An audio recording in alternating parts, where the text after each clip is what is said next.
that's the truck going. So like I say, I haven't used it for a while, so I want to make sure the battery's charged for when I do need to go out. So I've plugged in a couple of the power banks, so we should be able to watch a few films later. But this pen now just seems so empty. So there's only 7 ducks which are actually left in this pen, and obviously I've moved over the other ones for the breeding stock ready for next year. So there was a slight rattle, so every time I actually go down the road using the truck, I can hear this rattling noise. I'm like, what the hell's that? But I know what it is now.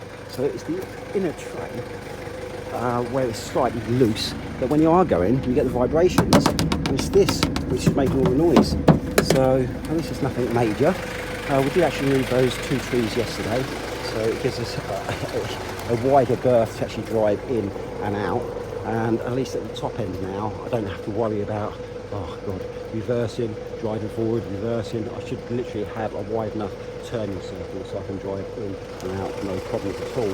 So I do still need to take out this tree here. In summertime I don't have a problem driving in and out at all because the ground is so dry, but where the ground is so wet at the moment, I'm just sliding all over the place. So all you've got to do is slide a few inches, and before you know it, you're so close to these trees here.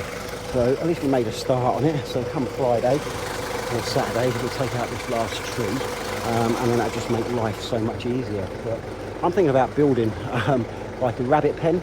So I watched a film called Jean Fleuret, when he actually bred rabbits, and he actually encased an open bit of ground, and he actually made an underground burrow, and then he actually had a clay pipe so the rabbits could get access in and out, and he had a small fence around the outside to stop the rabbits escaping.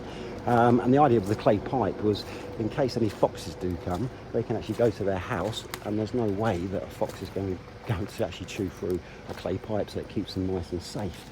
But I think there's another way to actually increase like my food source of meat and stuff. But the only problem about rabbit is that it's one of those high in protein meats which you can't eat every day. You could probably only eat it like once a week, and the reason being is because where it's so lean and high in protein, you'd probably end up giving yourself protein poisoning if you did eat it every day. So I think that's why in quite a few cases with rabbit, people use things like pork fat and stuff like that to actually cook it, and to actually serve it all up just to save that problem. But yeah, I think that's another job which we are going to do at some point. I've got plenty of fencing already. I've got plenty of stakes down here which I can use. I'm sure a bit of clay piping is not going to cost too much. And then I just need like a little house which I could maybe mound up with mud around the outside, put a load of grass seed down so it all blends in.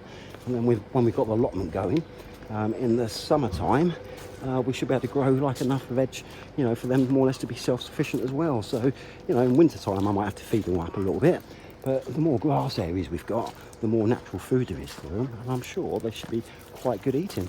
But it is still raining here, so it's time to go back to the cabin, get a nice cup of tea and a nice bit of breakfast. Anyway, where's the umbrella?